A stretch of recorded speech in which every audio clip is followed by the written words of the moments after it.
rockers may love fast motorcycles, but nothing represents the image of a cafe racer as much as a leather jacket. Inspired by World War II pilot's garb, the black leather jacket, decorated with the rocker's favorite imagery, is as important to the cafe racer as a t-shirt, jeans, and rock and roll. I don't know what it was about it really. It was just maybe the black colours. It was different, and it gives you, if you was wearing a leather jacket, you was considered a rebel, and that just appealed to me like nothing else. It's always been the mark of the outsider. I think even in the 30s and 40s, it was looked upon as being the outsider. Because of the leather gear, as soon as you pull up on a motorcycle, they come out the door. You can't stop here, mate.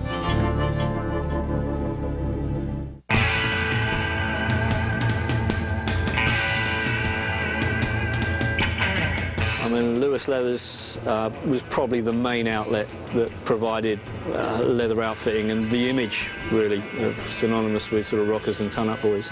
London's Lewis Leathers started off manufacturing flight suits for aviators and overcoats for car drivers in the 1920s. But outfitting bikers is its main goal today. People like Lewis Leathers because it's been in the British psyche, particularly for motorcyclists, for the last 60 or 70 years. So what I thought was new to was invented by the rockers in the 50s and 60s actually goes further back, and you could buy accoutrements for your motorcycle and your jacket, which had this sort of flirtation of death and being a bad boy. After World War II, Britain was still rationing food and fuel, and new clothes were scarce.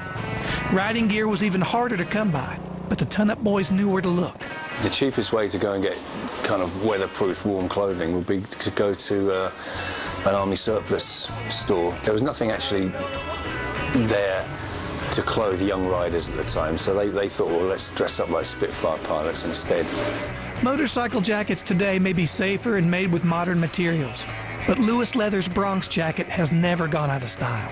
It was the first jacket that we made targeted at a young teenage audience of motorcyclists, but was also sold to rock and roll fans as well. It was billed as a new and exciting jacket, but examining the old catalogues, etc., and the old pieces of clothing in the archive, you can actually see it's actually just part of a lineage. They just dusted down old patterns, give them a bit of a tweak and a few more pockets, some epaulets maybe, and you've got a new item.